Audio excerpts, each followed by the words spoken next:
What's up, Fish Hound? FLW Pro Justin Woodall here. Today I want to talk to you about a couple summertime patterns that I really like and seem to have a lot of success when it comes to summertime bass fishing.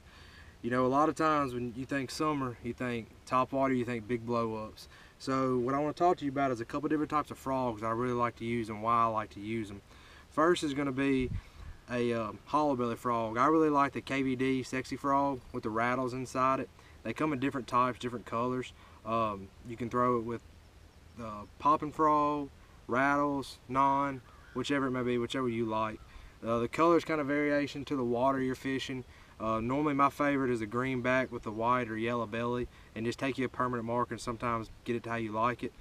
With a hollow belly frog, what I really like to do is I like to trim my skirt up a little bit. That gives it a little walking presentation. That way you're really able to get a good successful presentation in the water.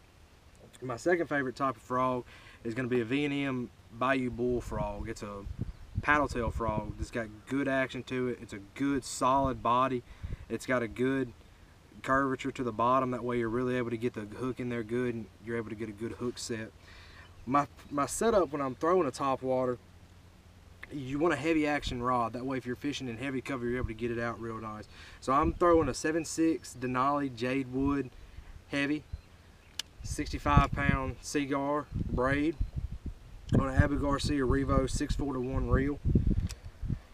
That's normally the presentation I like to do when I'm fishing some type of top water in heavy cover. That way when you're fishing around stuff, you're really able to horse them out of there.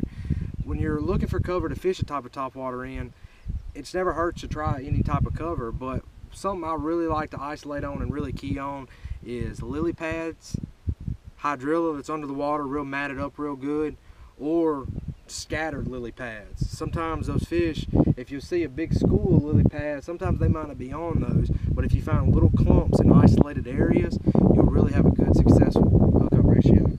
So, to cover a little bit what we learned today, two different types of top water baits you can use in summertime bass fishing. Be sure you have the right gear set up. Be sure what you're looking for. Oh, and another thing that you always mess up on. Remember, when you're fishing a topwater bait, 1/1000, 2/1000, then set the hook. That's a lot of people's problem when it comes to their hookup. So always remember that. Always remember just to try different types of presentations, different types of cover you want to fish around, all that kind of stuff. And I promise you have a good, successful day on the water. If you like what you saw today, be sure to go to Fish Hound's YouTube channel, subscribe, and like their page to see more tips and techniques. See you on the water.